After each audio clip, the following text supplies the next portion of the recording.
Hey guys, tonight we peer through the mists of time, back to the Valley of Mexico around the early 16th century.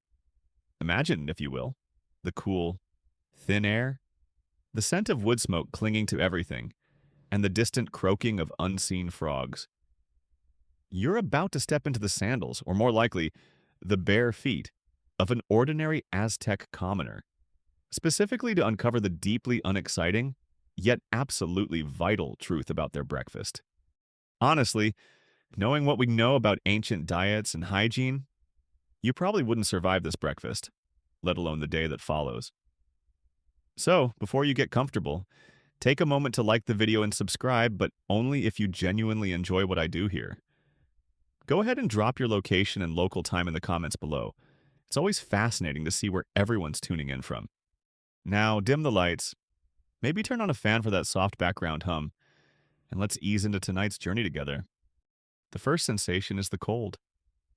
It's a damp, penetrating chill that seems to seep up from the very earth beneath you. Through the woven reed mat that serves as your bed, your eyelids flutter open, but there's little to see. Darkness, profound and familiar, still blankets your small world. It's not the inky blackness of a sealed tomb, more a tapestry of deep grays and diluted blacks, where shapes are hinted at rather than defined. You lie still for a moment, cocooned in a rough-spun cotton mantle, the only barrier against the pre-dawn air of the high Mexican plateau.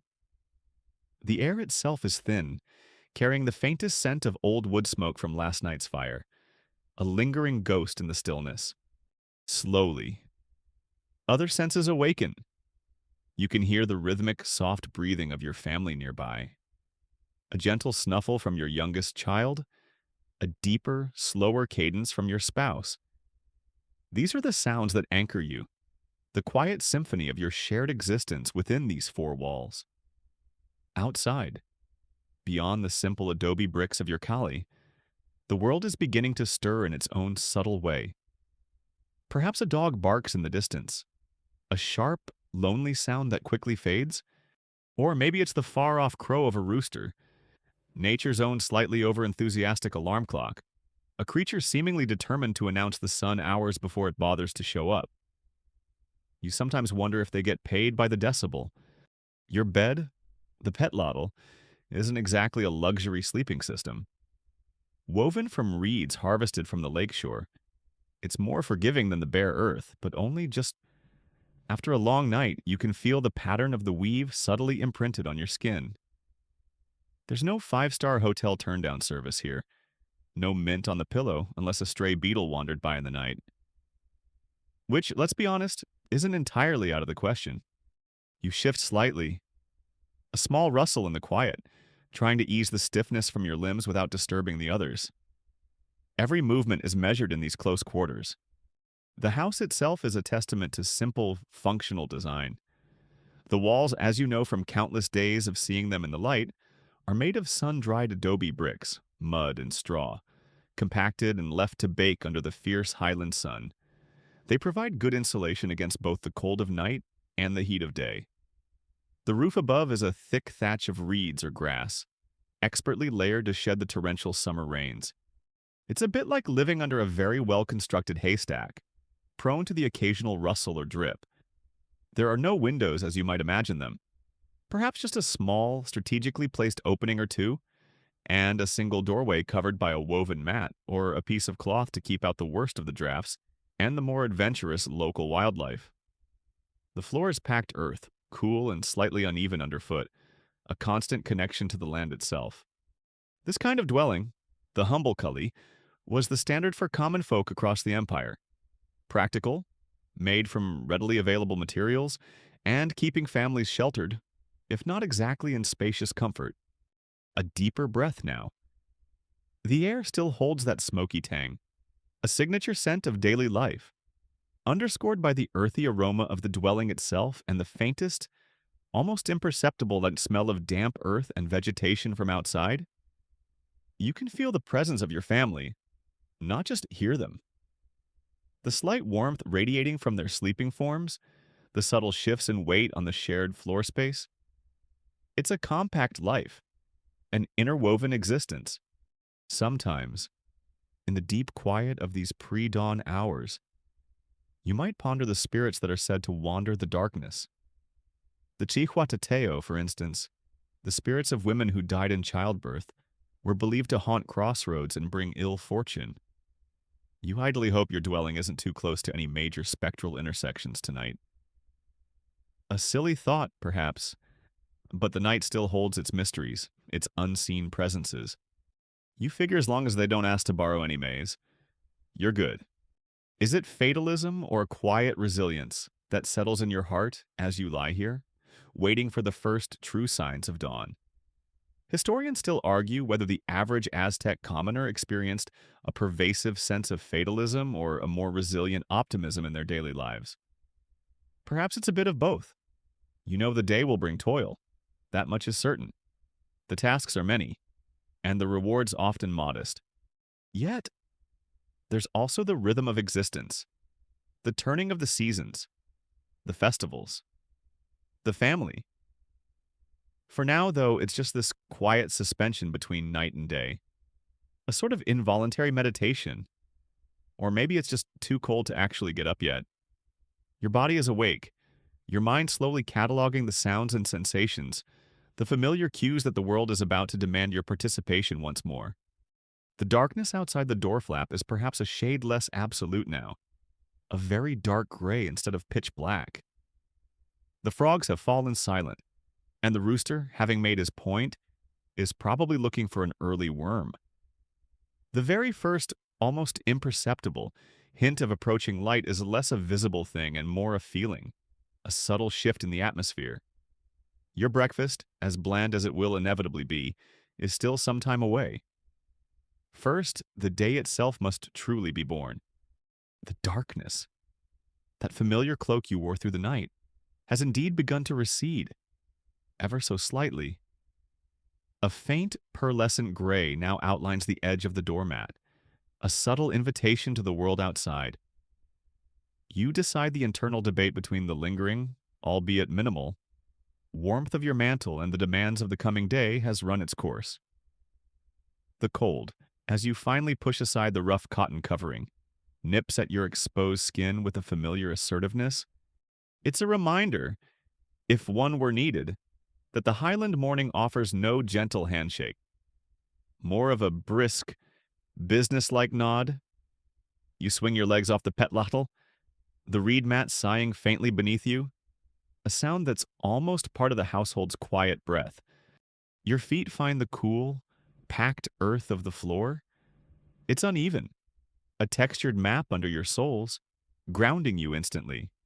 Moving with the practiced silence of long habit, you navigate the small space. This involves a careful, almost balletic shuffle around other sleeping forms, a kind of human Tetris played out in the dim light. One wrong move and you'll earn a grunt or a sleepy, mumbled protest. And nobody needs that kind of drama before the sun is even properly up. You're aiming for stealth, not an early morning family feud. It's a delicate operation, this tiptoeing, and you've become quite adept at it over the years. You reach the woven mat that serves as your door and gently pull it aside. The air that greets you from outside is a shock, sharper and colder than that within the Calia. It carries new scents, the dampness of dew on the earth, the distant, acrid tang of someone else's already awakening fire. Perhaps the faint, sweet perfume of a night-blooming flower nearby now closing its petals. The world is still hushed, but it's a different kind of quiet from the insulated stillness of your home.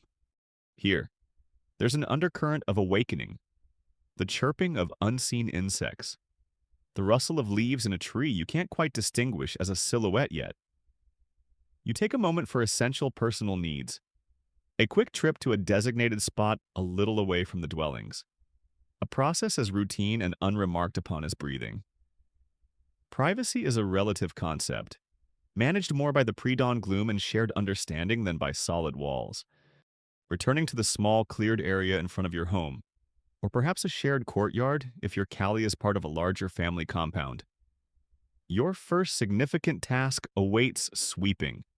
You retrieve the bundle of stiff twigs or reeds that serves as your broom. It's not exactly a high-tech piece of cleaning equipment, more of a rustic swisher, but it does the job. The act of sweeping the earth floor of the dwelling and the immediate area outside is more than just tidiness. It's a daily ritual, a small act of imposing order on a world that often feels chaotic. Mainstream historical understanding tells us that cleanliness was highly valued in Aztec society, not just for practical reasons, but for spiritual ones too. A clean home was a sign of a diligent household, pleasing to the gods. Some said that Tezcatlipoca, the powerful, all-seeing deity, might peer into homes, and a dirty one could invite his displeasure.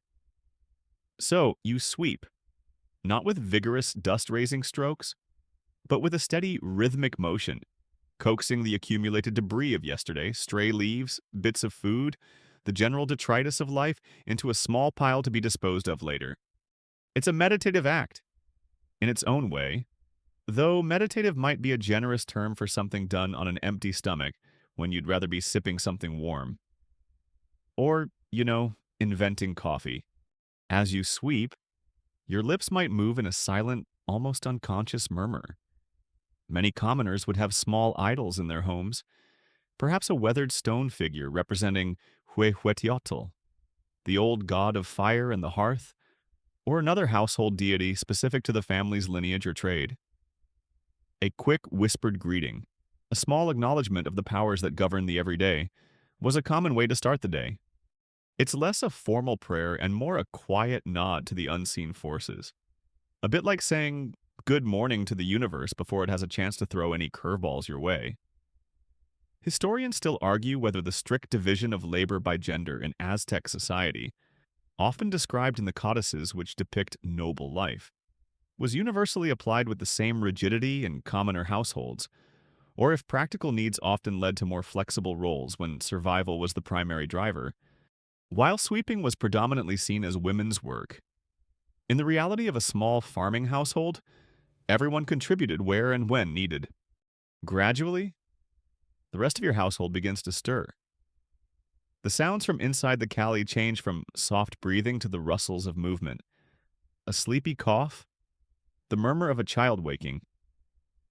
Soon, your spouse emerges, blinking against the growing, though still gentle. Light. Older children, too, will have their tasks. Perhaps one is sent to check on the family's few turkeys, usually penned in a small enclosure. These birds, with their iridescent feathers and comical gobble, are a valuable source of protein and eggs, though you suspect the turkeys themselves don't particularly enjoy being audited first thing in the morning. Their indignant squawks certainly suggest a strong opinion on early rising. They probably think you're there to discuss their extended warranty. The light is stronger now. A cool, clear illumination that chases the last of the deep shadows from the corners of the courtyard. The air hums with the low-level activity of a community coming to life. The rhythmic slap, slap, slap of tortilla making might already be drifting from a particularly industrious neighbor's home. The smoke from various hearth fires is beginning to create a hazy canopy above the dwellings. Your own stomach, having patiently waited through the night and the initial round of chores, is beginning to make its presence known with a distinct, hollow rumble. The essential preparations, the acts of ordering and cleaning that precede the breaking of the fast, are nearing completion. The world has been acknowledged, the immediate space set right. Only now can thoughts begin to turn, with a little more focus, towards the prospect of food. Your personal patch of swept earth now feels like a tiny, momentarily conquered territory in the slowly brightening world. As you straighten up, brushing a stray bit of twig from your simple woven tunic, your attention naturally expands beyond your immediate doorstep to the wider shared space of the Kalpoli courtyard. This isn't a grand plaza by any means, more like a communal living room with the sky for a ceiling.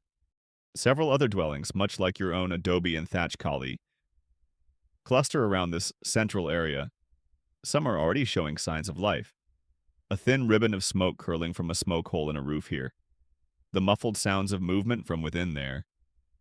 Others still appear shuttered and quiet, their inhabitants perhaps clinging to those last few precious moments of rest. a luxury you yourself have just foregone. The air in the courtyard, still carrying that distinctive highland crispness we talked about from your first awakening, is now becoming a subtle tapestry of new scents. The general wood smoke from your own burgeoning fire preparations is joined by hints from your neighbors. Someone nearby might be toasting maize for a different purpose, adding a nutty aroma to the mix. There's a damp, earthy smell from the packed ground of the courtyard itself, still holding the night's moisture. The sounds are multiplying too. It's no longer just the intimate symphony of your own household. Now it's a more complex orchestra of quiet industry. A distant rhythmic scraping might be another early riser beginning the endless task of grinding corn. A baby's cry, quickly muffled. The soft murmur of voices, too indistinct to make out words, just a gentle hum of human presence. You exchange nods with a neighbor, old Togtli, as he emerges from his doorway, blinking like a mole in the strengthening light. His greeting is a low grunt, which you return in kind. Eloquent conversation is rarely a feature of these pre-sustenance hours. Most interactions are a form of shorthand, an understanding passed through familiar gestures and shared weariness. He's probably not going to ask you about your dreams or your thoughts on the latest obsidian market fluctuations. It's more of a mutual acknowledgement. Yes, we're both up. Yes, it's another day. Let's get on with it. This is the essence of the Kalpuli, the group of houses, the neighborhood, the extended family unit that forms the bedrock of your social world. The term itself means large house or group of houses, and these clusters were the fundamental building blocks of Aztec cities and towns, each with its own name, its own identity, and often its own specific trade or craft specialization. Your Kalpuli might be known for its pottery, or its weaving, or perhaps like yours. It's primarily composed of families who work the nearby agricultural plots. The Chinampas, somewhere in a corner of the courtyard, or perhaps slightly elevated on a small, dedicated platform. You might see a modest shrine. It wouldn't be much to look at, perhaps a weathered stone carving or a collection of carefully arranged natural objects. Nothing like the towering pyramids of the city center. This is the Kalpuli Teocalli, the local place of worship for the specific patron deity of your neighborhood. Aztec religious life wasn't just about grand state ceremonies. Each Kalpuli had its own divine protector, and small daily rituals and offerings here were part of the community's spiritual fabric. Maybe someone has already left a small offering of fresh flowers or a pinch of incense. Its faint, sweet smoke barely perceptible in the morning air. More figures emerge into the courtyard. A woman from the dwelling opposite yours begins to unroll her own sleeping mats, shaking them out with brisk efficiency. A couple of young children, still rubbing sleep from their eyes, tumble out from another doorway, their initial sleepy silence quickly giving way to a low-energy squabble over a piece of carved wood. Their mother, already burdened with a water jar, gives them a weary glance but doesn't intervene. Children, you reflect, have an amazing ability to be both incredibly endearing and surprisingly effective at getting underfoot, especially when chores are involved. Their idea of helping often involves creatively redistributing the dirt you just swept. The leadership of this little community, the Kalpolek, is a figure of local importance. Historians still argue whether the leadership of a Kalpoli was primarily hereditary, passed down within a leading family, or if commoners had significant input into their selection through a council of elders. For you, on a daily basis, it means there's someone responsible for organizing communal tasks, settling minor disputes before they escalate to needing a professional earbender, and representing the Kalpuli's interest to the higher authorities of the city. Their house might be slightly larger, or perhaps just more centrally located, but they are still very much a part of this close-knit world. The communal nature of the Kalpuli means that news, or perhaps more accurately, gossip, travels with impressive speed. It's like an ancient internet, powered by whispered conversations over shared washing stones or during communal weaving sessions. By the time you finally sit down to your bland breakfast, you'll probably know if anyone in the Kalpuli had a new baby overnight, whose turkey escaped its pen, Or if young Akal is still trying to impress Sitlali with his frankly terrible flute playing, it's a system that ensures everyone knows everyone else's business, for better or worse, fostering both a strong sense of belonging and a certain pressure to conform to community expectations. The courtyard is now a canvas of slow, deliberate movement. People are not rushing, but there's a purposefulness to their actions. Water needs fetching. Fires need tending. Tools need preparing for the day's labor in the fields or workshops. There's a shared understanding of the tasks ahead, a collective rhythm that has been established over generations. Your own family members are now also more active. Your spouse perhaps discussing something in low tones with another woman about the water situation at the nearest canal, or your eldest child being tasked with gathering kindling. This shared space, this bustling yet still sleepy courtyard that is the antechamber to your day. It's where your private family life meets the broader community, a place of transition and preparation before the real work, and indeed, before that much anticipated, if unexciting, morning meal can truly begin. The hum of your Kalpoli courtyard, that gentle thrum of communal life we were just observing, now serves as a subtle backdrop to a more pressing, internal call. Your stomach, having made its initial polite inquiries, is beginning to voice its demands with a little more insistence. And you know, with the certainty of countless mornings, that the bland but essential atole cannot conjure itself from thin air. It requires water, fresh and clean if possible, and that particular commodity doesn't deliver itself to your doorstep. Oh, for a future where water just magically appears from a shiny spout in your wall? A delightful, if entirely improbable, daydream. So, with a sigh that's part resignation, part anticipation of the effort, you select your water pot. It's a sturdy ceramic olla, its surface smoothed by use, its weight familiar in your hands even when empty. It's seen countless journeys like the one you're about to undertake, a silent, earthy companion to your daily toil. Perhaps it has a slight chip on the rim, a memory of a past stumble, or a unique pattern in its firing that makes it distinctively yours. This isn't high fashion, it's a tool, but a vital one. And you hoist it onto your shoulder or hip, depending on its size and your carrying style, a practiced motion, balancing its potential awkwardness. Stepping out from the relative familiarity of your Kalpuli courtyard, you join a slow but steady stream of others heading in the same general direction. The paths are unpaved, dusty in the dry season, muddy in the wet. They wind between other clusters of houses, past small garden plots where early rising figures might already be tending to tender shoots of chili or beans. The air, which earlier carried just the scent of your own neighborhood's awakening fires, remember that smoky tang from when you first woke, is now thicker, a more complex blend of countless hearths, damp earth, and the subtle yet distinct aroma of a dense population living in close proximity. You might pass a grumbling dog, reluctantly moving out of your way, or a flock of turkeys being herded with a long stick by a young boy. Their gobbles a raucous counterpoint to the otherwise subdued morning sounds. Your destination is the local water source. For some in the grand city of Tenochtitlan, this might mean a public fountain fed by the impressive aqueducts, marvels of engineering that brought fresh water from springs like Chapultepec on the mainland right into the heart of the island city. These stone channels were a lifeline, a testament to Aztec ingenuity. For you, living perhaps in a smaller town or more outlying Kalpoli of a larger city, the source might be a natural spring bubbling from the earth, its location known and revered for generations. Or it could be a designated spot along a freshwater canal, carefully maintained, or even a well laboriously dug and lined with stone. As you approach, the sounds change. There's a concentration of voices, a higher pitch of social activity than you left behind in your own courtyard. The water source is a natural meeting point, especially for the women and older children of the community.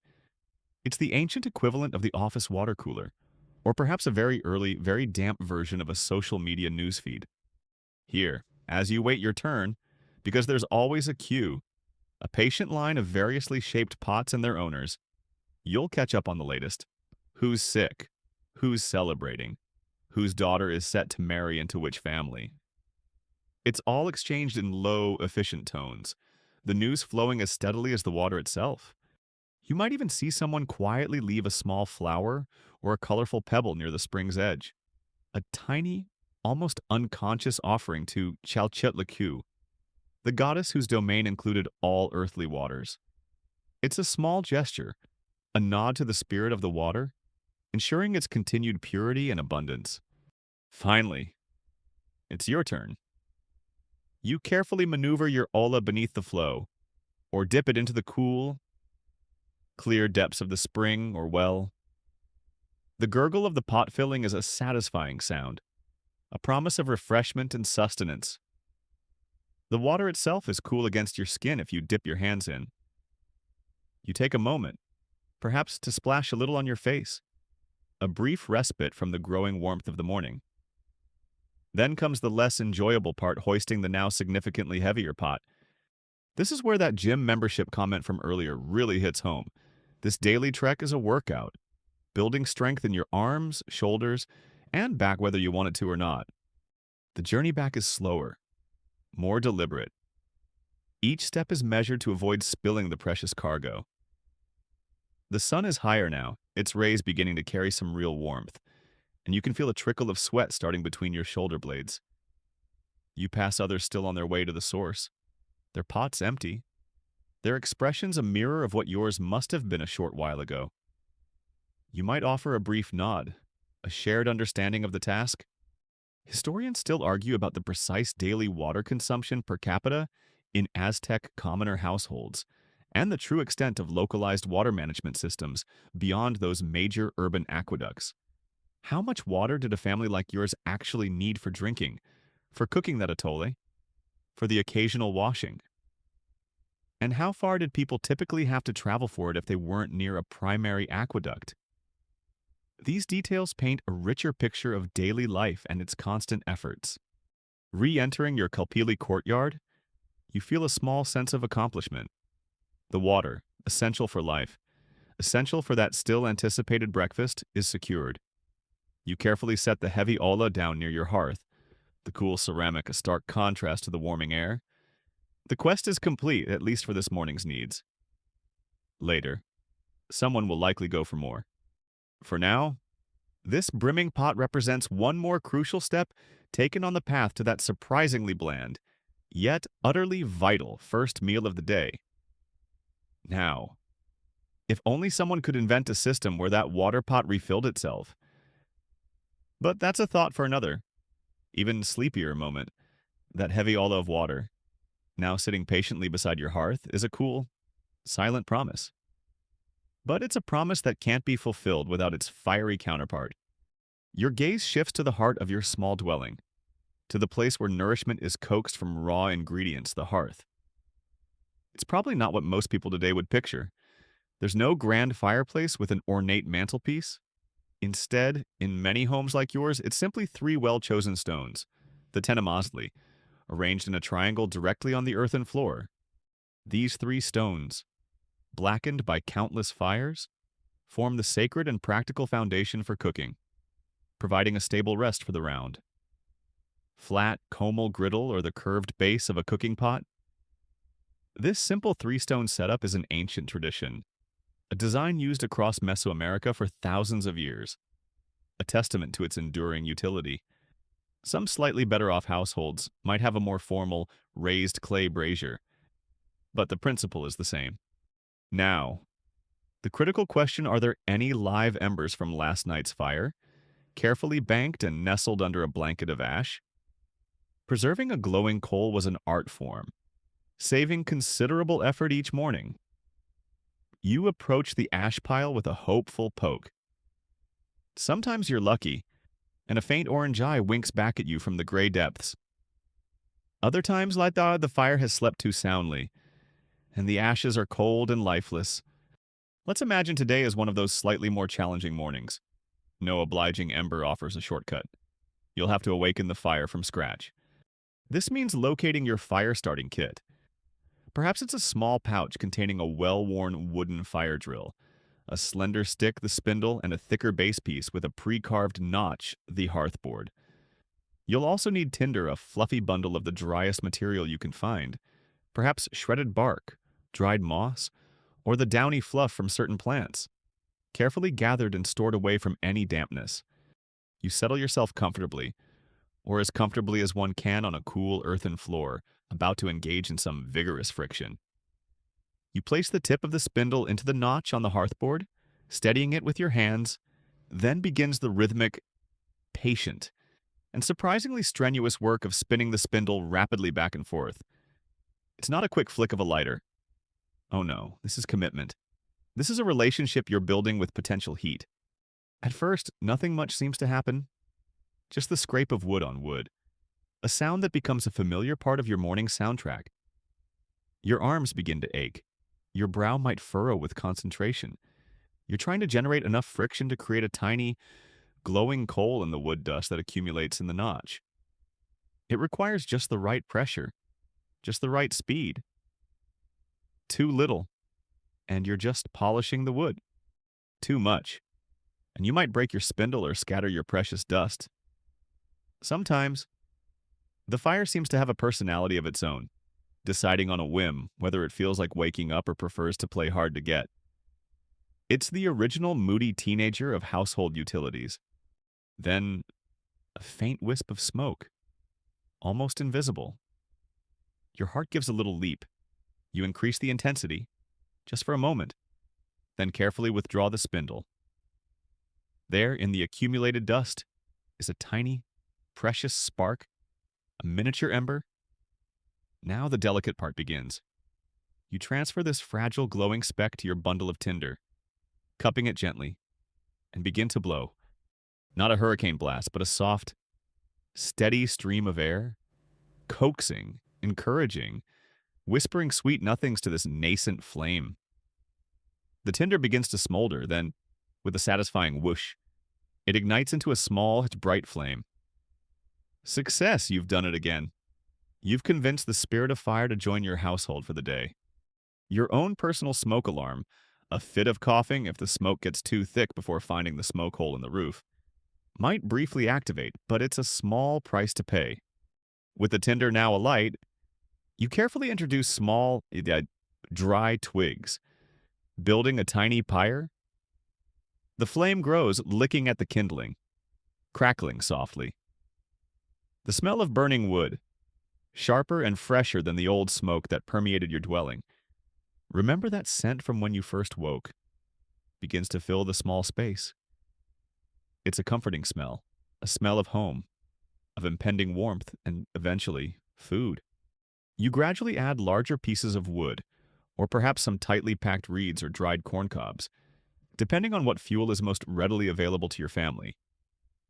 This fuel itself represents past labor, gathering expeditions into the diminishing woodlands, or careful conservation of agricultural byproducts. As the fire establishes itself, casting a warm, flickering glow that dances on the adobe walls and pushes back the lingering morning chill, you might take a moment for a small, almost instinctive gesture. Perhaps you murmur a quiet word of thanks to Huehueteotl, the old god of fire, often depicted as an ancient, stooped man carrying a brazier on his head. Some traditions even involved feeding the fire tiny morsels of food or a drop of drink from the first of any meal or beverage, a small offering to ensure the fire's continued cooperation and benevolence. It's a way of acknowledging the sacredness of this element that is so central to life. Historians still argue about the primary methods of daily fire ignition in commoner households like yours. Was the meticulous preservation of embers from one day to the next the absolute norm, making fire starting from scratch a rare event? Or were friction methods, like the one you just so skillfully employed, a more frequent, if laborious necessity than often assumed? Perhaps especially in damper weather or when embers failed, the truth likely lies somewhere in between, varying by region, season, and individual household habit. But for now, your fire is alive and growing, a small but determined sun within your collie. The 3 hearthstones are warming. ready to receive the comal for tortillas or the olla filled with that water you fetched earlier, soon to be transformed into a tole. It's a significant step forward. The cold has been pushed back. The tools for cooking are nearly ready. You briefly entertain the fantasy of a small, handheld device that could achieve all this with a single click. A sort of fire remote control. But the thought is as fleeting as a spark. The reality is this patient, practiced effort, a daily dance with the elements that makes your breakfast, however bland it might be, possible. Your fire, that little pocket sun you coaxed into being, remember how it seemed to have its own moody personality this morning, now crackles with a steady, reassuring warmth. The three hearthstones, the venerable Tenemasli, are radiating heat, patiently awaiting their culinary assignments. And the primary assignment, the absolute star of this morning show, and indeed most meals, is maize. Tlaoli, in your Nahuatl tongue, this isn't just a crop, it's the bedrock of your existence, the sacred grain, a gift from the gods that sustains your people. You probably hold maize in higher regard than some of your more distant, and definitely more annoying, relatives. It's the silent, multicolored hero of every Aztec table. From a woven basket tucked in a dry corner of your cali, or perhaps from a clay storage bin designed to keep out hungry rodents and inquisitive insects. You retrieve the dried kernels. They cascade into your hands with a dry, rattling sound, like tiny, hard jewels. They come in various hues: yellow, white, red, even a deep, almost blackish blue. Each kernel is a tight little package of potential, holding the promise of sustenance. You select the amount needed for the morning's meal, plus perhaps a little extra, because running out of prepared maize is simply not an option. Now, before you can even dream of grinding this into flour for your atole or tortillas, there's a crucial, almost magical step involved, a process known as nixtamalization. This isn't just a fancy word for washing your corn. It's a transformative chemical spa day for the maize, and it's absolutely essential. Without it, a diet heavily reliant on maize could lead to serious health problems. You take a sturdy clay pot, not the one brimming with fresh drinking water you fetched earlier that's too precious for this initial stage, but another well-used cooking vessel.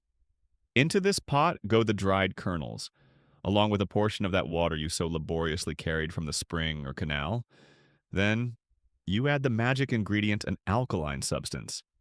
This is usually finely powdered limestone, which you might have traded for, or wood ash carefully saved from your hearth. You give the mixture a stir, the kernels and lime swirling in the water, then place the pot carefully onto the now hot hearthstones, nestled securely over the dancing flames of your well-behaved fire. The mixture will now simmer, not boil vigorously for a period. The timing is something you know from experience, from watching your mother and grandmother perform this same ritual countless times. The heat from the fire, your little remote-controlled fantasy fire, is still just that. A fantasy. Begins its work, warming the contents of the pot. What's happening in that pot is a quiet miracle of ancient chemistry. The alkaline solution works to break down the tough outer hull of the maize kernels, a process called pericarp removal. This makes them much easier to grind later on. But more importantly, it unlocks vital nutrients. Specifically, it liberates niacin, a B vitamin that is present in maize but chemically bound up, making it inaccessible to the human body if the corn is eaten untreated.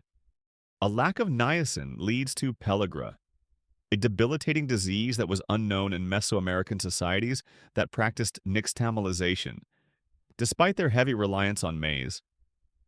This ingenious process, therefore, was a cornerstone of public health, long before anyone knew what a vitamin was. So, this isn't just about making bland food, it's about making life-sustaining food. The historical fact is that this pre-Columbian innovation was nothing short of revolutionary for maize-dependent cultures. As the maize simmers, the kernels soften and swell, their skins loosening. The water will take on a yellowish hue and a distinctive aroma. Not unpleasant but unique to this process, will begin to mingle with the wood smoke in your cali. It's the smell of transformation. It's like a slow-motion science experiment where the results are entirely edible and keep your family going. You might even whisper a few words to Sentiotl, the maize deity, who could be male or female depending on the aspect being honored, asking for a good transformation and for the grain to provide its full strength.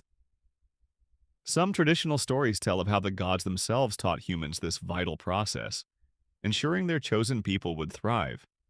Archaeologists and food historians still debate the precise origins and earliest widespread adoption of nixtamalization in Mesoamerica, searching for the exact when and where of this culinary game-changer, though its critical importance to the development of great civilizations is absolutely undisputed.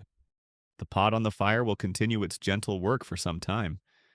This isn't a quick blanch.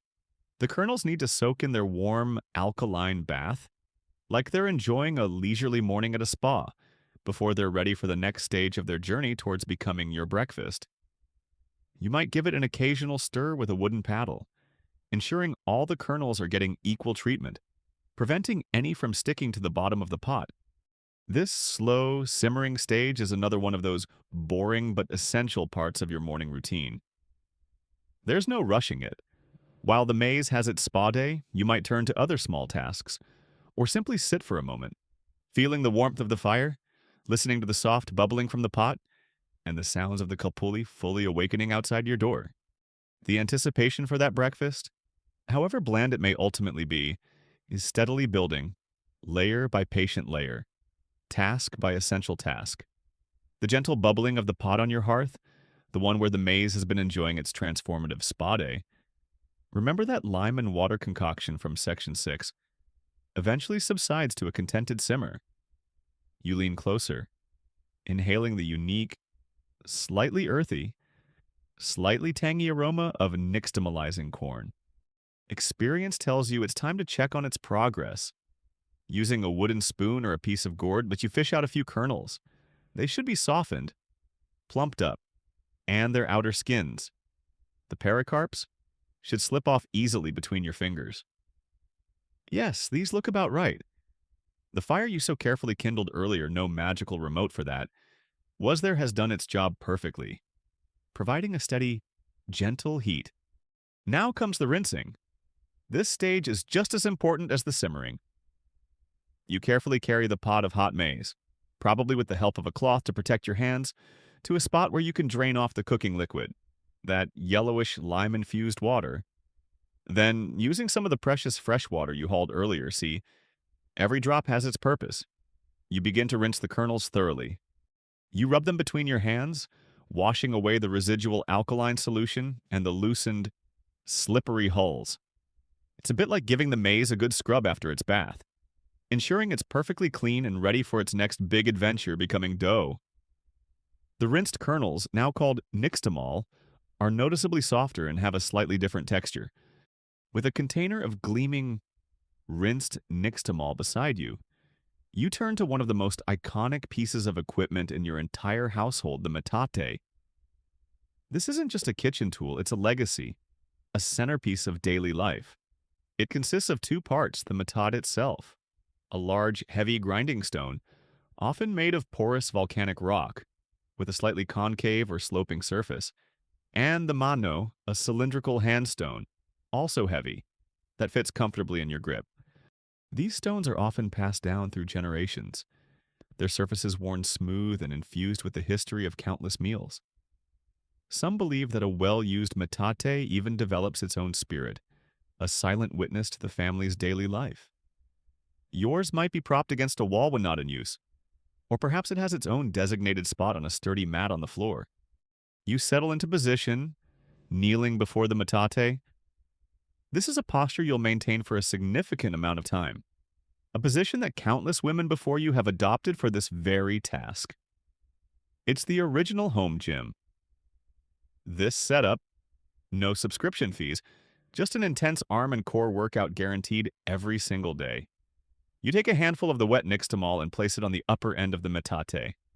Gripping the mano firmly with both hands, you begin the rhythmic back and forth motion, crushing the softened kernels against the stone. Scra rape, crush. Scrope, crush. This is the metate's song, a sound that will soon join the other morning melodies of your kalpuli. At first, the kernels resist, skittering a bit under the mano. Some bits of maize can be surprisingly stubborn, acting like they have no intention of becoming breakfast. But with steady pressure and practiced movement, they begin to break down. You use a little water, sprinkled from a nearby gourd dipper, to help gather the particles and create a cohesive paste. It's a physically demanding process. Your shoulders, arms, and back are all engaged. Sweat might begin to bead on your brow, despite the still relatively cool morning air. You shift your weight, adjust your grip, finding the rhythm that allows for both efficiency and endurance. Slowly, a fine, wet dough, the masa, begins to accumulate at the lower end of the metate. The texture is crucial. For a tole, a slightly coarser grind might suffice initially, but for the delicate, paper-thin tortillas that are also a staple, the masa needs to be ground multiple times, each pass making it smoother and finer. Mainstream historical understanding highlights that this daily grinding was an arduous task, almost exclusively performed by women, often consuming several hours of their day, every single day, just to produce enough masa for the family's needs. It was a testament to their strength and dedication. As you work, the repetitive motion can become almost hypnotic. Perhaps some women would sing quiet songs or chant to the rhythm of the grinding, melodies passed down to help pass the time or to imbue the food with good intentions. Maybe there's a particular rhythm that works best, a secret cadence to coax the finest masa from the nixtamal. Anthropologists and archaeologists today still discuss the significant ergonomic impact and long-term skeletal effects on women due to the posture and repetitive motions required for these hours of daily metate grinding. The marks of this labor could often be seen on their bones. A respectable pile of fresh, fragrant masa is now forming. It has a soft, pliable consistency, and the aroma is distinct. The subtle, sweet scent of freshly ground, nixtamalized corn. It's a smell that means breakfast is getting tantalizingly close. You pause for a moment, wiping your brow, your arms aching slightly. You contemplate the masa, then glance at the remaining nixtamal. Still more to go. For a fleeting moment, you might indulge in a little fantasy, a self-grinding metate, perhaps one that responds to voice commands. Metate, give me fine masa for 20 tortillas. A chuckle escapes you. Such things are for the gods, or perhaps for very, very distant descendants. For now, it's your skill, your strength, and the trusted stones that will bring forth the daily bread. And so, with a deep breath, you reach for another handful of nixtamal and the metate's song resumes. The rhythmic scrape, crush, scrape of the mano against the matate, your personal ancient food processor. Remember finally slows. You pause, taking a deeper breath, and survey your work. A soft, pale mound of fresh masa lies before you, the result of your patient labor. It smells faintly sweet, earthy, and damp. For the tortillas that might be made later in the day, you'd need to continue grinding, making it even finer, smoother. But for this morning's primary objective of the atole, this consistency will do just fine. You carefully gather up a portion of this precious dough, leaving the rest covered, perhaps with a damp cloth for later use. Now, your attention shifts to another clay pot, an olla designated for cooking. Into this, you place the selected masa. Then you reach for the pot of fresh water you so diligently carried from the spring or canal earlier, the one that's been waiting patiently. You add a generous amount of water to the mesa, stirring it with a wooden paddle or spoon to break up the clumps, creating a milky, thin liquid. It doesn't look like much at this stage, a rather uninspiring, opaque fluid. This, however, is the humble beginning of your bland brew, the cornerstone of your Aztec breakfast. It's sort of the original maize smoothie, just, without the kale. Chia seeds, or enthusiastic Instagram posts. With the masa and water combined, You carefully place the olla onto the three-stone hearth, nestled securely over the glowing embers and licking flames of the fire that's been your steadfast companion all morning. And now begins the part that requires unwavering attention stirring. You must stir the mixture constantly, especially as it begins to heat, to prevent the masa from settling at the bottom and scorching, and to ensure no dreaded lumps form. Lumpy atole is a culinary disappointment, a textural betrayal, and you are determined to avoid it. It's a bit like defusing a very bland, very starchy bomb. One wrong move, one moment of inattention, and your breakfast could be ruined, or at least more texturally challenging than strictly necessary. As the mixture heats, it begins to transform. The thin, milky liquid gradually thickens, developing a consistency akin to a thin porridge or a creamy soup.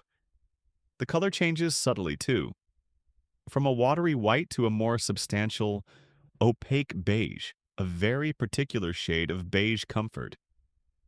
The aroma also evolves, the raw scent of masa mellowing into something warmer, slightly cooked, and uniquely comforting in its simplicity. This is atole, or atole as it's known in Nahuatl, a staple food and drink across Mesoamerica for millennia. Historical records and archaeological findings confirm it was consumed by everyone, from the highest noble to the humblest commoner like yourself. It was, and in many places still is, a primary breakfast item, a source of warmth and energy to start the day. Now, if you were a wealthy merchant or a noble, your atole might be a far more exciting affair. It could be sweetened with honey, spiced with chili, flavored with vanilla, or enriched with ground nuts or fruits. But for an ordinary commoner, the daily atole is usually a much simpler, more, bland affair. Often, it's just maize and water, perhaps with the tiniest pinch of salt if your household has access to it and is feeling particularly extravagant. Today, let's assume it's the purest form: maize, water, and the smoky essence of your hearth fire. This is sustenance in its most unadorned state. While your breakfast atole is a straightforward affair, you know that different types of atole exist. There are ceremonial versions, thicker and richer, perhaps colored with natural dyes for specific festivals, and there are medicinal atoles, where specific herbs or ground plants are added to the brew to treat ailments. A warm, comforting way to deliver traditional remedies. Some old folks might even tell you to stir the atole in a particular direction to ensure it turns out well, or to murmur certain words over it to imbue it with strength. It's these little beliefs and practices, these quirky tidbits, that weave through the fabric of daily life, even in the preparation of the simplest foods. The question of what everyday flavorings, beyond the very basic, were realistically available to commoners for their atole is something food historians and archaeologists still ponder. While the codices might depict lavish, noble feasts, the daily diet of the average person is pieced together from more subtle clues. Did most commoners have regular access to small amounts of chili to liven things up? Or perhaps wild herbs gathered from the fields or lake shores? Or was the unflavored, unsalted version truly the everyday standard? The debate continues, adding a layer of academic intrigue to your simple morning porridge. But for now, your focus is on the pot in front of you. The stirring continues, a rhythmic, almost meditative motion. The atole has reached the perfect consistency, thick enough to be satisfying, but still drinkable. Coating the spoon with a smooth, even layer, it steams gently, sending up tendrils of warm, maize-scented air that mingles with the lingering wood smoke in your cali. The first, and arguably most significant, component of your surprisingly bland breakfast is now ready. It's a testament to your patience and skill, a warm, beige hug in a cup, earned through a morning of diligent, if decidedly unglamorous, chores. You carefully remove the pot from the direct heat, setting it to the side of the hearth to keep warm. One part of the mission is accomplished.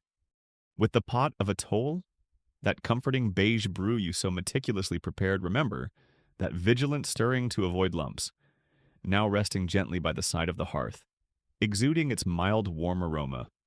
Your attention shifts to the second, equally vital, component of your morning meal. The atole might be the soothing drink, but it needs a companion, something to dip, to scoop, or simply to provide a more substantial bite. And that, of course, means tortillas. The masa you ground earlier on the metate, that ancient, trusty stone, your very own Paleo-era gym equipment, is waiting. You had set aside a portion, perhaps grinding it a little finer than what was needed for the atole, because good tortillas demand a smoother, more pliable dough. Your first move is to prepare the stage for these flatbread superstars, the comal. This is a flat, circular griddle, typically made of fired clay, and it's another indispensable tool in your Aztec kitchen. You carefully place it over the three hearthstones, the tenamasli, ensuring it's balanced and directly above the heart of your fire, which is still burning brightly thanks to your earlier efforts, no fire remote needed. Just skill. The comal needs to heat up evenly and thoroughly. It's a bit of a diva, this cooking surface. Too cool and the tortillas will be pale and sad.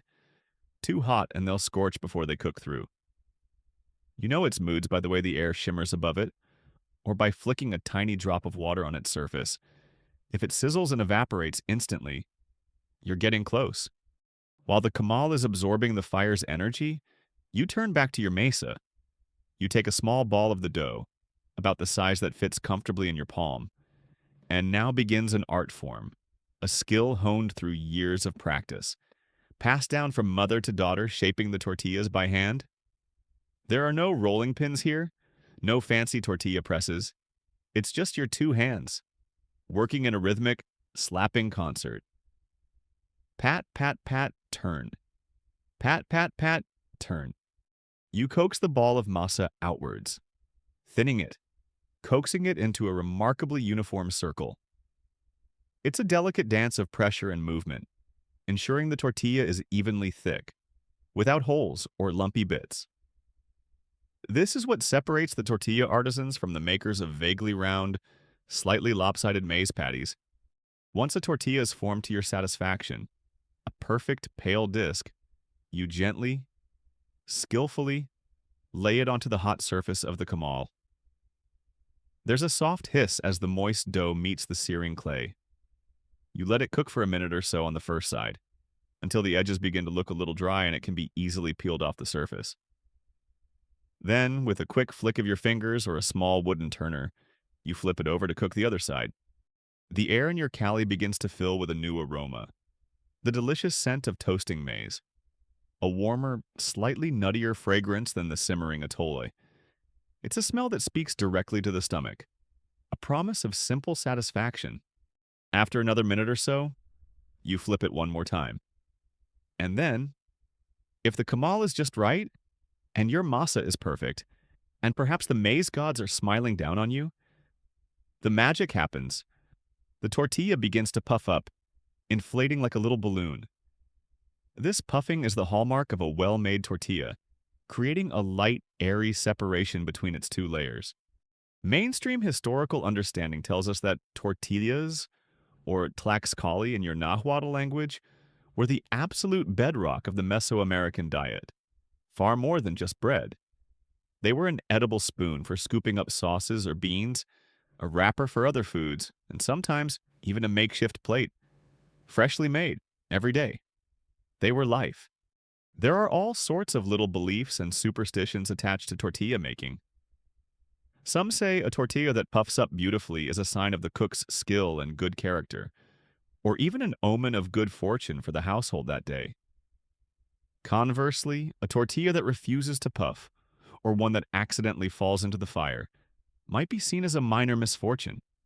You might even know the tradition of offering the very first tortilla from the batch to the fire itself, a small token of gratitude to Huehueteotl for the gift of its heat. You watch your current tortilla inflate with a quiet sense of satisfaction. It's like a little culinary game, trying to get that perfect puff every time. As each tortilla is cooked, perfectly golden with a few toasted brown spots, you carefully remove it from the comal and place it into a clean, folded cloth or a special gourd container designed to keep them warm and soft. You continue the process. Take a ball of mesa, Pat, pat, pat, place it on the comal, flip, flip, watch for the puff, then add it to the growing stack. It's a repetitive cycle, yet each tortilla is a small act of creation. The exact nature of tortillas, their typical thickness, their average diameter, the specific types of maize preferred for them, likely varied from region to region, and even from one kalpali to another. Historians and ethnographers still debate these regional variations in tortilla production among commoners, discussing how they might have reflected local agricultural traditions, available maize varieties, or perhaps even subtle indicators of a family's economic standing or access to resources. Was your tortilla slightly thicker because your local maize variety ground up that way? Or was it a matter of preference? Or even a way to make the masa go further? The stack of warm, fragrant tortillas grows steadily. The toasty aroma now fully permeates your small dwelling, a comforting counterpoint to the gentle steam rising from the pot of atole waiting patiently nearby. The comal, your faithful diva, continues to perform flawlessly under your expert management. Soon, you'll have enough for the morning meal. The two primary components of your surprisingly bland, yet deeply essential Aztec breakfast are almost in perfect alignment. The journey from a few handfuls of hard maize kernels to this satisfying spread has been long, involving many steps we've walked through together: fetching water, kindling the fire, the nixtamalization, the laborious grinding, and now, this skillful shaping and toasting. The blandness, you see, is a result of simplicity, not a lack of effort. The last tortilla, perfectly puffed and golden brown. You're quite the artist with that masa, if you do say so yourself, joins its warm companions in the cloth-lined gourd. The rich, toasty aroma of maize now thoroughly fills your small kali, a comforting blanket of scent against the lingering cool of the early morning. Your pot of atole, that gentle beige concoction we fussed over. Remember the critical no-lump stirring technique from Section 8. Sits patiently by the hearth, its surface steaming softly. The fire, your faithful servant since before dawn ignited with skill. No need for that imaginary remote we dreamt of in Section 5, is now probably being allowed to die down a little, its main cooking duties for the breakfast shift complete. The 2 stars of your morning meal are ready. But is there anything else in a world of lavish banquets depicted in some historical accounts? What other delights grace the humble breakfast spread of an Aztec commoner like yourself? Well, this is where the surprisingly bland part of our journey really comes into focus. You survey your culinary achievements: a stack of fresh tortillas, a pot of warm atole, and that's pretty much the headline act. There are no side dishes of sizzling turkey, no bowls of exotic fruit, no honey-drizzled delights for your everyday consumption. Those are luxuries reserved for the nobility, for special feasts, or for very fortunate occasions. What you might have, if your household is reasonably well stocked or if trade has been favorable, is a small pinch of salt. Salt was a precious commodity, often sourced from coastal regions or specific inland salt flats, and traded over long distances. A tiny bowl of it, coarse and perhaps a little gray, might be present. Adding a few grains to your atole or sprinkling it on a tortilla would be a significant flavor enhancer, a little spark in the otherwise plain landscape of your meal. The decision to use salt is not taken lightly. It's a valued resource. The sheer excitement of having that tiny dash of saline sparkle is, well, perhaps an overstatement, but it's definitely an improvement. Then there are chilies. Chilies, the fiery heart of Mesoamerican cuisine. You almost certainly have some dried chilies hanging from the rafters, or a small pot of ground chili paste. A tiny dab of this with your tortilla, or even a cautious nibble from a whole dried one, would certainly blast away any lingering sleepiness. It's a wake-up call for your entire digestive system, a jolt of heat and flavor that many adore.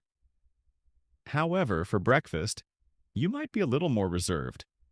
Is today a brave the fire kind of morning, or a gentle entry into the day sort of deal? That's a personal choice. Like, some love that fiery kickstart, others prefer to ease into their capsaicin consumption later in the day. Leftovers are another possibility, though less structured for breakfast. Perhaps there's a small amount of boiled beans, ETL, from last night's evening meal. Beans, along with maize and squash, formed the three sisters of Mesoamerican agriculture, a nutritional powerhouse. A spoonful of cool, mashed beans spread on a warm tortilla would be a hearty and flavorful addition, providing valuable protein. But making beans specifically for breakfast? Probably not. This meal is about speed and simplicity after the morning's preparatory chores, the sweeping, the water hauling, the fire making, and that marathon grinding session at the metate we endured together in Section 7. Forage items could also make an appearance, depending on the season and your local environment. If you live near the lake, you might occasionally have access to tequitlatl, a type of algae skimmed from the water's surface, dried into cakes, and then toasted or crumbled as a savory, protein-rich condiment. It sounds a bit unusual to our modern palates, perhaps, but spirulina, as it's known today, is hailed as a superfood. Other possibilities include various wild greens or edible flowers, gathered from the edges of fields or uncultivated patches of land. These would add a touch of freshness and some extra nutrients, perhaps stirred into the atole for a slightly more exciting version, or tucked into a tortilla. The Aztec commoner diet, we know from historical and archaeological evidence, was predominantly plant-based. Meat, fish, or fowl were consumed, but for most, these were occasional additions rather than daily staples, especially for breakfast. So, what's definitely not on your breakfast mat this morning? Well, there are no slices of fried Xoloitzcuintli, the native hairless dog, which was indeed a food source, though likely not for breakfast. No turkey eggs scrambled to perfection, while turkeys were domesticated and their eggs eaten. They were a valuable resource, and daily egg breakfasts were probably not standard for everyone. There's certainly no milk, cheese, or yogurt, as large domesticated dairy animals weren't part of the pre-Columbian American landscape.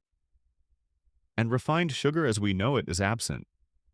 Sweetness would come from fruits in season, or very occasionally under a drizzle of agave syrup or honey.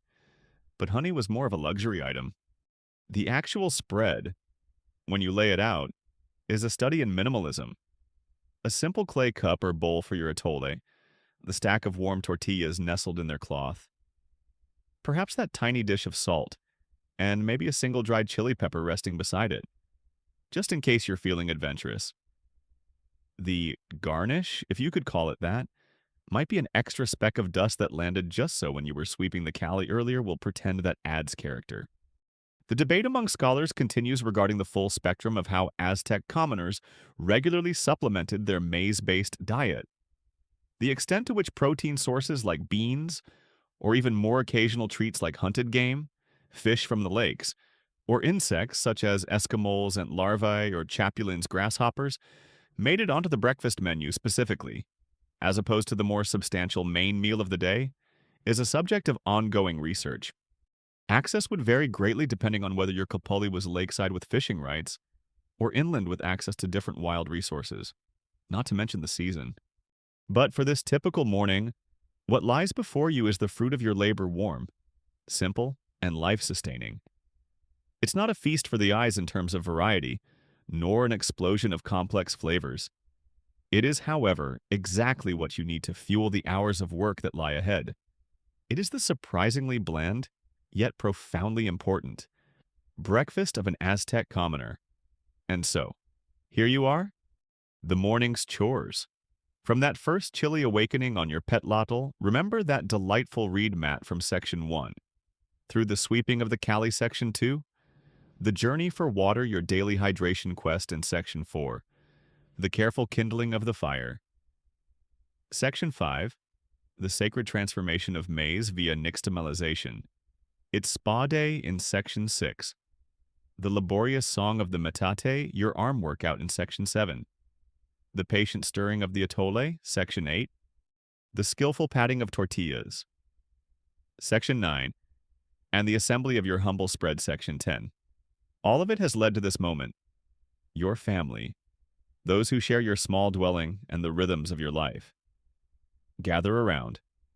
Perhaps a clean reed mat, a larger pet level has been spread on the earthen floor, a designated space for this shared meal.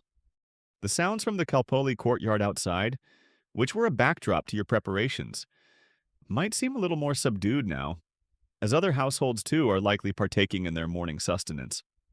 You settle onto the mat, cross-legged or kneeling, the posture of daily life. Before you sits your clay cup of warm atole and the stack of fresh tortillas. It's not a banquet, that much is clear. The wow factor is decidedly low if you're looking for culinary fireworks. But it is food, earned and essential. You take your cup of atole first. It's warm, almost hot, and the gentle heat seeps into your hands as you hold the unglazed pottery. You bring it to your lips and take a sip. The texture is thick, smooth thanks to your diligent stirring, and coats your mouth. The flavor is, well, it's maize. Pure, unadulterated. Slightly sweet, earthy maize. If you didn't add that precious pinch of salt, it's a very straightforward taste experience. It's the kind of flavor profile that really makes you appreciate, other flavors when you eventually encounter them. Then, you reach for a tortilla. It's still warm, soft, and pliable. You might tear a piece off, or use the whole tortilla as a sort of edible implement. Perhaps you dip it into your atole. The slightly rougher texture of the tortilla, a pleasant contrast to the smoothness of the gruel. Or you might simply eat it plain, appreciating the toasted corn flavor and the satisfying chewiness. This is finger food, pure and simple. No need for complex cutlery here. The tortilla itself is your spoon, your wrapper, your everything. Aztec society, even at the commoner level, certainly had its codes of conduct. Its lamadlistli, which included proper behavior at mealtimes. This wasn't about complicated fork etiquette. Forks weren't a thing, but more about cleanliness. Not eating too greedily, not speaking with your mouth full, and showing respect for the food. So no elbows on the floor mat next to you. If you want to be polite, the meal is consumed in relative quiet. This isn't a time for boisterous conversation or grand pronouncements. It's a moment of refueling, of shared, simple sustenance. The focus is on the act of eating, on the warmth and nourishment entering your body. Each sip of atole, each bite of tortilla, is a direct result of the morning's efforts, a cycle of labor and reward that defines your days. You might glance at your family members, their faces also intent on their meal, a silent communion of shared experience. Though it might not be a formal, out-loud prayer for every commoner at every meal, there's an underlying current of gratitude. Food is a gift, hard-won from the earth and through your own toil. The maize itself, tlauli, is sacred. You wouldn't waste it. You'd handle it with respect. Perhaps you perform a tiny, almost unconscious ritual, like touching a crumb of tortilla to the earth before eating it. A small acknowledgement of where it came from. Or maybe you simply observe the custom of patience. It was often considered bad manners to blow on your food to cool it down. If your atole is a bit too hot, you wait. Patience is a virtue, especially when your breakfast isn't going anywhere fast. Historians and anthropologists still debate the degree to which explicit religious invocations or formalized prayers were part of everyday commoner meals like this one, versus a more generalized, internalized sense of gratitude or the quiet observance of long-held customs. The atole warms your stomach, and the tortillas begin to fill that hollow ache that started as a faint rumble hours ago. The meal is simple, yes, but it's effective. It's fuel. You eat at a steady pace. When you're truly hungry and the food is this straightforward. There's not a lot of dawdling. No need to ponder the complex bouquet of flavors or the artful presentation. It's about getting the job done, satisfying the body's fundamental need. You might find that the blandness itself becomes a sort of comfort, a known quantity in a world that can be unpredictable. Soon, your cup is empty. and only a few tortilla remnants might remain. The sensation of hunger has been replaced by a feeling of modest satisfaction, of energy restored. The children, if they are old enough to have helped with chores, eat with the same quiet focus. Perhaps their portions slightly smaller, but their need just as great. The day is still young, and a full roster of tasks awaits everyone. This humble breakfast is the foundation upon which all that subsequent effort will be built. It might not win any culinary awards, and you certainly won't find it featured on any top 10 exciting breakfasts of the 16th century lists, but its importance is undeniable. It's the quiet engine of your day. There you sit, on the woven mat on the floor of your cali. The last remnants of your breakfast of fading warmth in your belly? That simple meal. The steaming cup of atole. The stack of warm tortillas which you so skillfully crafted in Section 9. Perhaps with that daring pinch of salt, or the memory of a chili's brief fire, is now doing its quiet work. You feel adequately fueled. Not bursting with an overwhelming surge of energy, perhaps, but a steady foundational sense of readiness for the day. But let's lean back for a moment, metaphorically speaking, and ponder what exactly you've just put into your system. What's the nutritional breakdown of this surprisingly bland breakfast we've spent all morning preparing? Your internal high-tech nutritional readout system, also known as your stomach and general feeling of well-being, probably just registers food acquired, energy levels rising from critical. But if we were to put on our anachronistic lab coats, we'd see a meal predominantly composed of carbohydrates. Maize, the sacred grain you meticulously nixtamalized, remember that crucial lime bath back in Section 6 and ground Section 7, is packed with them.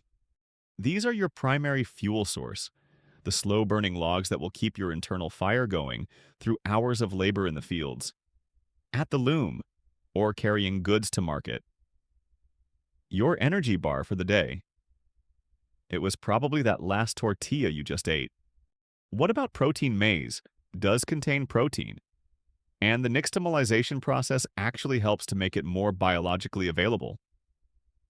Combined with even small amounts of beans, which you might have for another meal, it forms a more complete protein package. But from this breakfast alone, primarily atole and tortillas, your protein intake is modest. It's there, contributing to muscle maintenance and bodily functions. But it's not the heaping serving a modern gym enthusiast might aim for.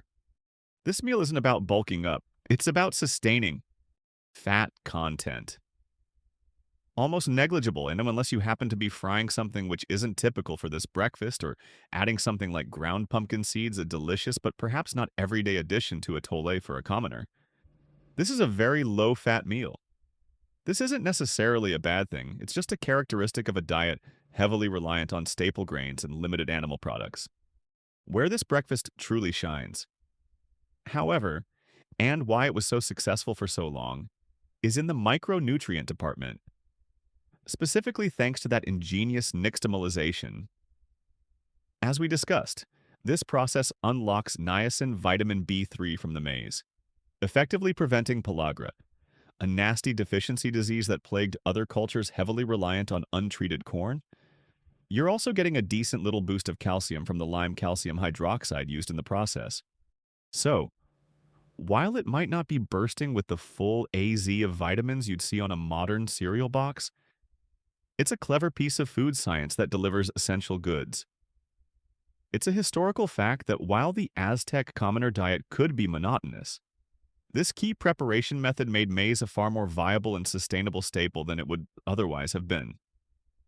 Still, like chronic undernutrition or seasonal hunger, when maize stores ran low or other food sources were scarce, remained potential risks.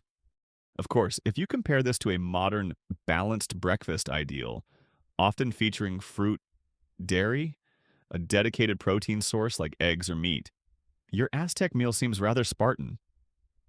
You won't find many superfood influencers raving about the incredible benefits of plain maize porridge and a corn flatbread, though, frankly, nixtamalized maize is a pretty superfood in its own right. But the context is entirely different. This meal isn't about an abundance of choice. It's about extracting the maximum sustenance from what is reliably available. Consider the labor that awaits you, hours of physical work under the Mexican sun.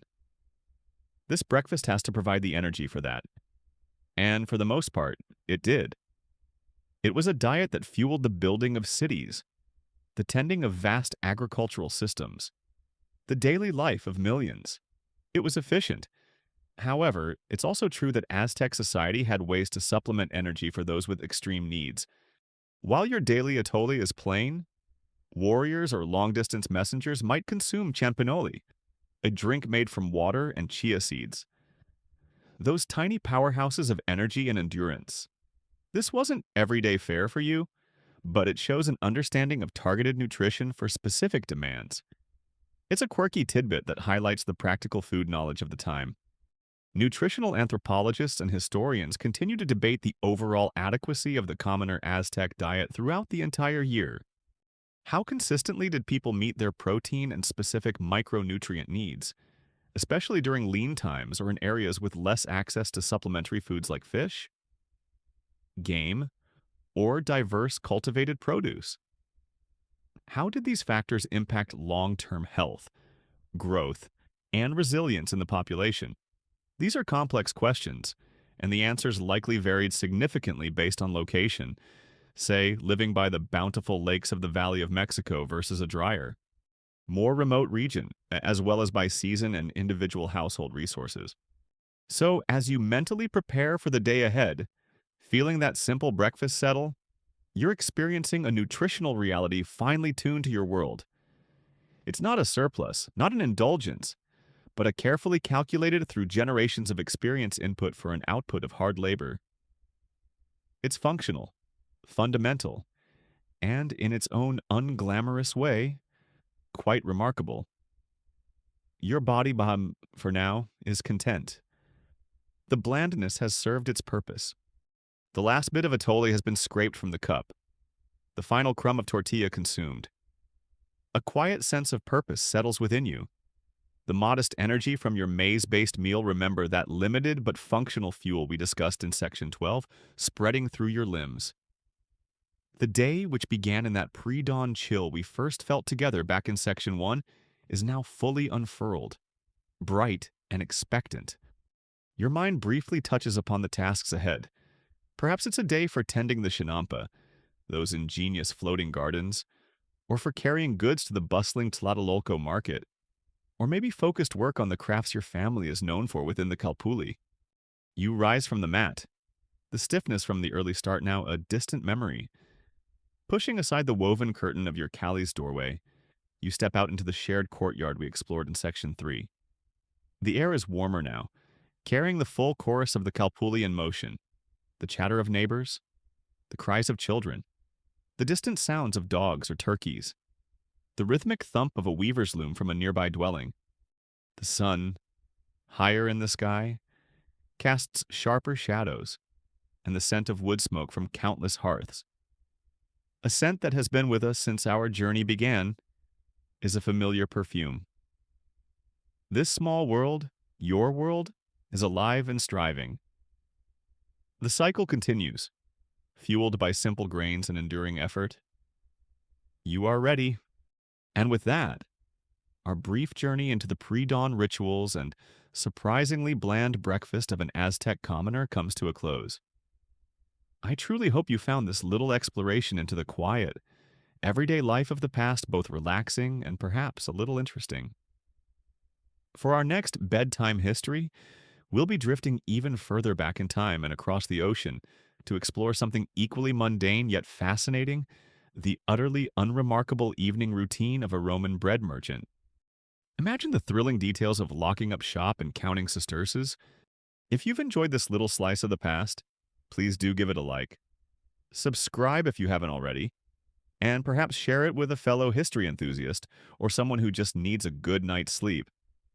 I'd love to hear your thoughts in the comments below.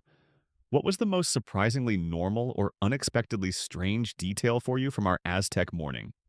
Until next time, sleep well, and may your own breakfast be just as fulfilling, if perhaps a tad more exciting. Good night.